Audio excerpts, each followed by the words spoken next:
Hi students, మనము 7th క్లాస్లో ముందు వీడియోలో సెకండ్ సమ్ వరకు ఎక్స్ప్లెయిన్ చేసుకున్నాం నాన్న. ఇప్పుడు థర్డ్, ఫోర్త్, ఫిఫ్త్ కంప్లీట్ చేస్తున్నాం. ఓకేనా? So third sum, the temperature at 12 noon was 10 degrees centigrade. If it decreases at the rate of 2 degrees centigrade per hour. Okay, so 12 అంటే ఆఫ్టర్నూన్ 12 ఆఫ్టర్నూన్కి 10 degree centigrade ఉందంట temperature. Every అవర్కి 2 degrees temperature తగ్గుతూ వస్తుందంట. Okay, so what time would the temperature be 8 degrees below 0 degrees. So 0 degrees కంటే బిలోగా ఉండే 8 degrees ఉంటుంది కదా, అప్పుడు ఎంత టైం అయ్యింది అని అడుగుతున్నారు. Second one, what should be the temperature at 12 midnight. 12 ఆఫ్టర్నూన్కి ఏమో 10 degrees ఉంది, మరి 12 midnightకి ఎన్ని డిగ్రీస్ ఉంటాయి అని అడుగుతున్నారు. సో దీంట్లో 2 sums ఉన్నాయి. ఆ 2 sumsని మనము ఎక్స్ప్లెయిన్ చేసుకున్నాం. సో టెంపరేచర్ 12 ఆఫ్టర్నూన్కి ఎంత ఉంది మనకు? Third sum, the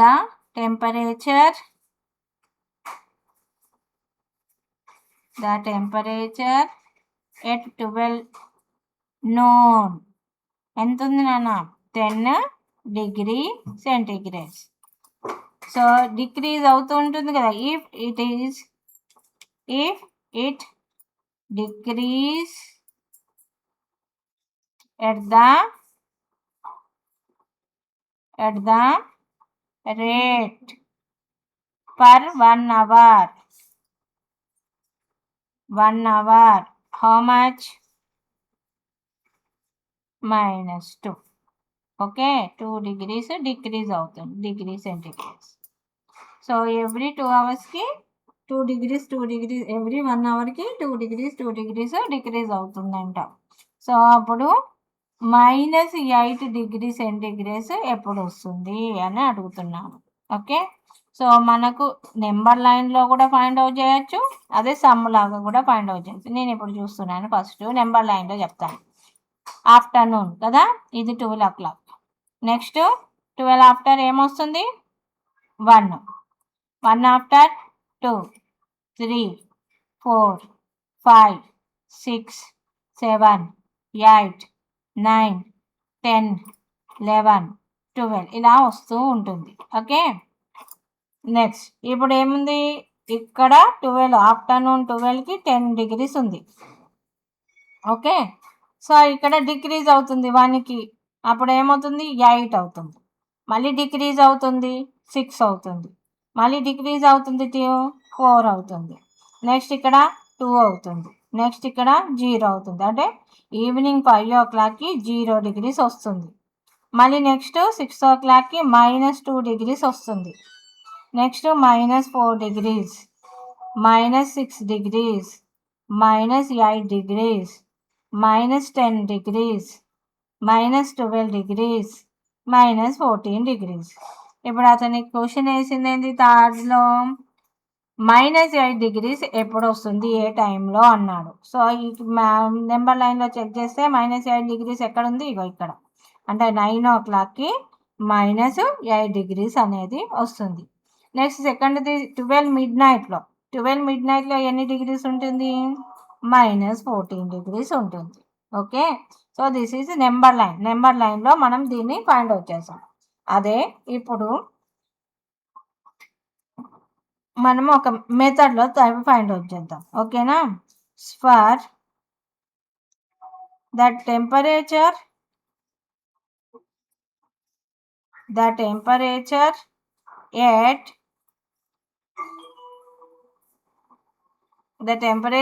at B -8 degrees ఎక్కడ వస్తుంది? -8 అంటే సో -8 ఇంటూ -2 ఎవ్రీ అవర్కి -2 అవుతుంది కదా. సో -8 ఇంటూ -2 చేద్దాం.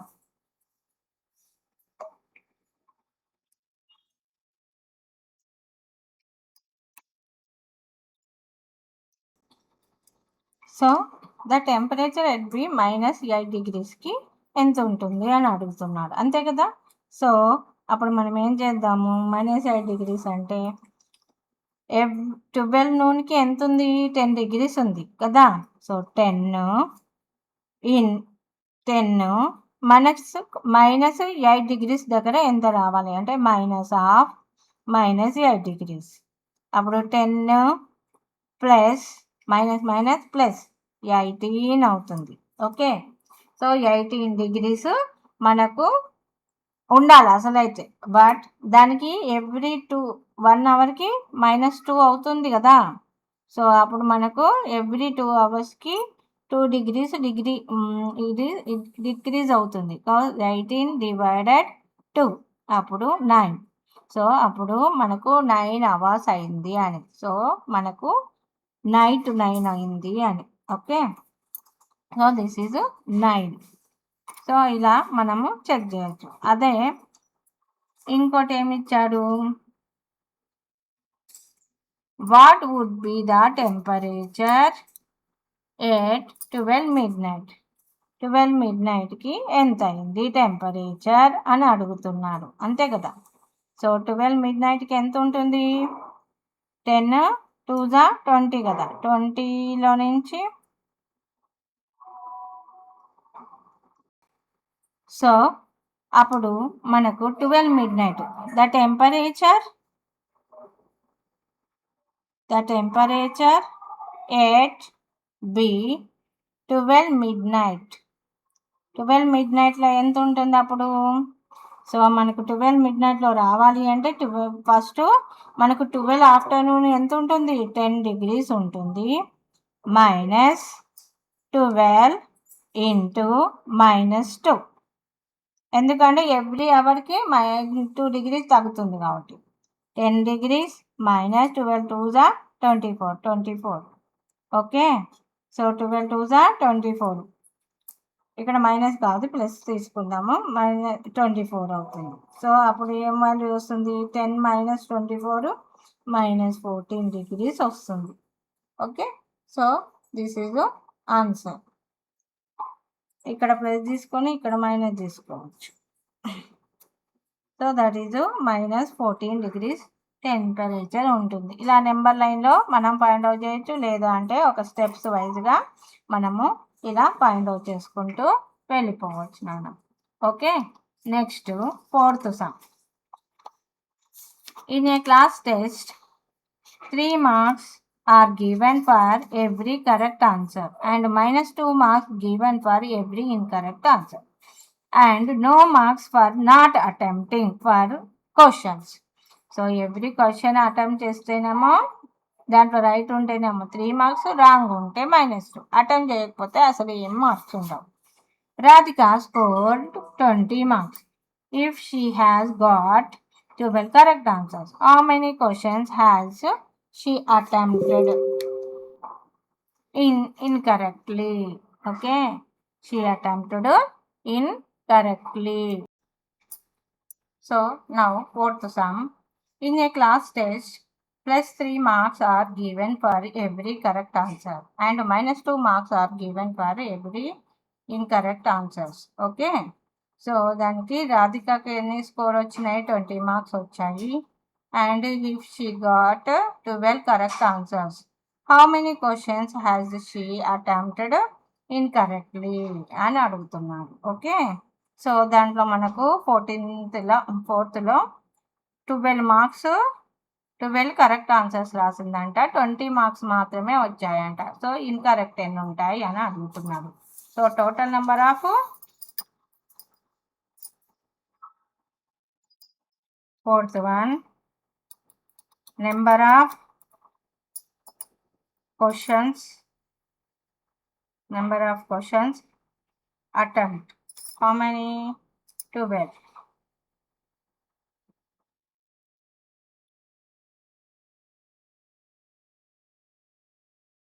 Number of questions attempt,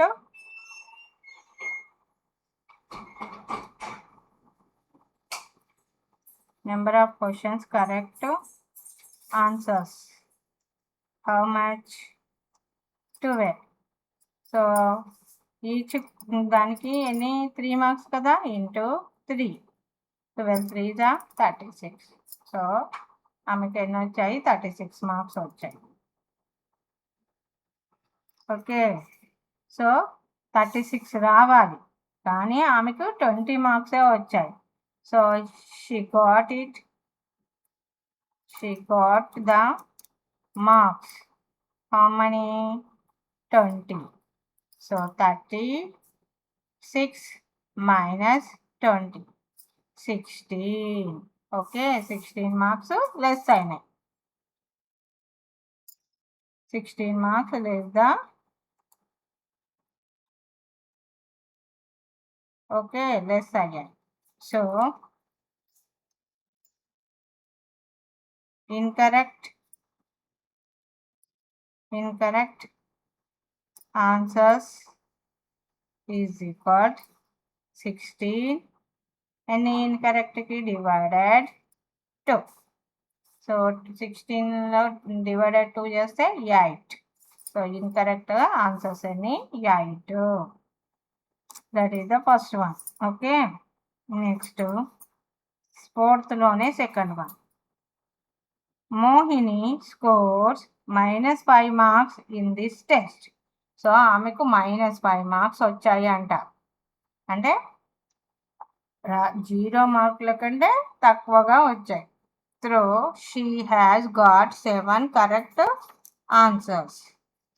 how many questions has she attempted incorrect? అసలు ఆమెకు 7 క్వశ్చన్స్ అంటే 7 క్వశ్చన్స్ అటెంప్ట్ చేసినప్పుడు మనకి ఎన్ని రావాలి?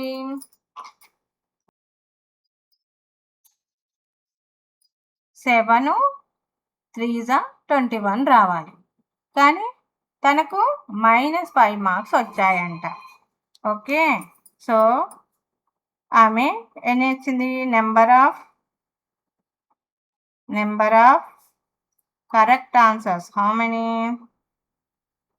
Number of correct answers 7. Yes, so marks ఎన్ని? 7 3 21 మార్క్స్ రావాలి. బట్ ఆమెకు ఎన్ని వచ్చాయి? -5 వచ్చింది. So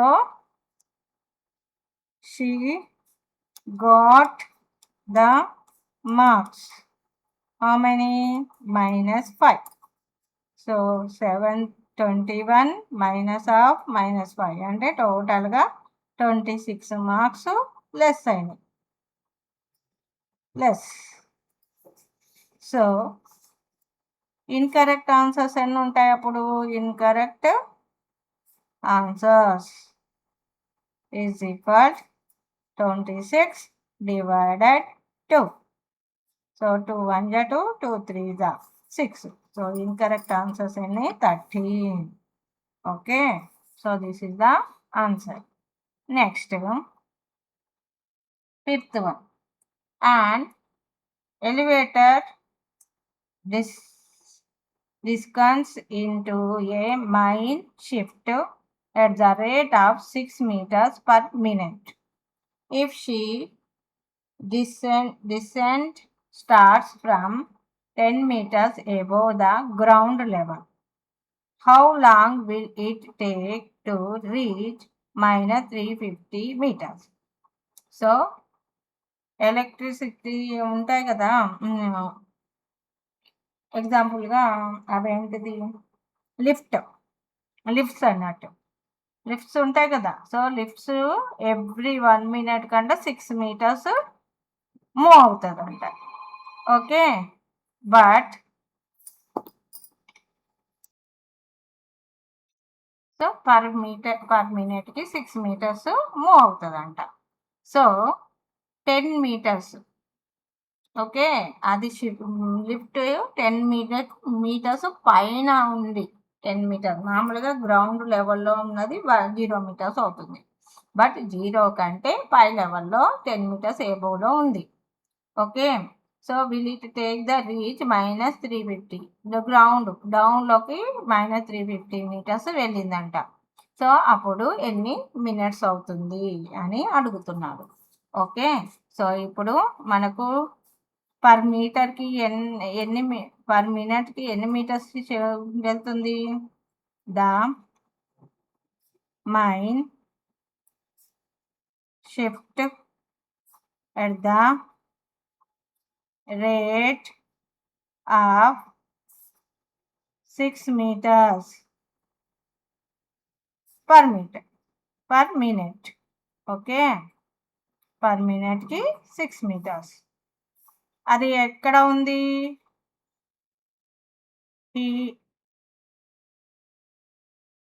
it long will it take to reach? ఎక్కడికి రీచ్ అవ్వాలి? -350 మీటర్స్. బట్ ఇది షిఫ్ట్ ఎక్కడ? Above the ground. ఎక్కడుంది? if the decrease starts from above the ground, how much? 10 meters. So ఈ -350 10 మీటర్స్ని యాడ్ చేస్తే అప్పుడు -360 degrees వస్తుంది. Okay, so total distance how much? 350 minus of -10 minutes, so -360 degrees. Okay, so ఈ 360ని మీటర్స్ని మనం 6తో divide చేయాలి. Per మీటర్కి 1 మినిట్కి 6 metres అయినప్పుడు 360 మీటర్స్కి ఎన్ని మినిట్స్ అవుతుంది? Cross multiply 6 into x, 360 into 1. x is equal to 360 by 6. 6 1 ja, 6 6 ja, 0 ja. Okay, so 60 minutes. 60 minutes అంటే ఎంత? 1 hour. So this is the answer. Okay, so మనము ఇవాళ ఈ వీడియోలో 3rd, 4th, 5th సమ్స్ని ఎక్స్ప్లెయిన్ చేసుకున్నాం కదా. సో ఈ 5th సమ్ వరకు కంప్లీట్ అయింది. సో ఈ చాప్టర్ కూడా ఇక్కడికి కంప్లీట్ అయింది నాన్న. నెక్స్ట్ వీడియోలో నెక్స్ట్ చాప్టర్ గురించి ఎక్స్ప్లెయిన్ చేసుకుందాం. ఓకేనా? ఇంకా ఎవరైనా సబ్స్క్రైబ్ చేసుకోకపోతే సబ్స్క్రైబ్ చేసుకోండి. Thank you.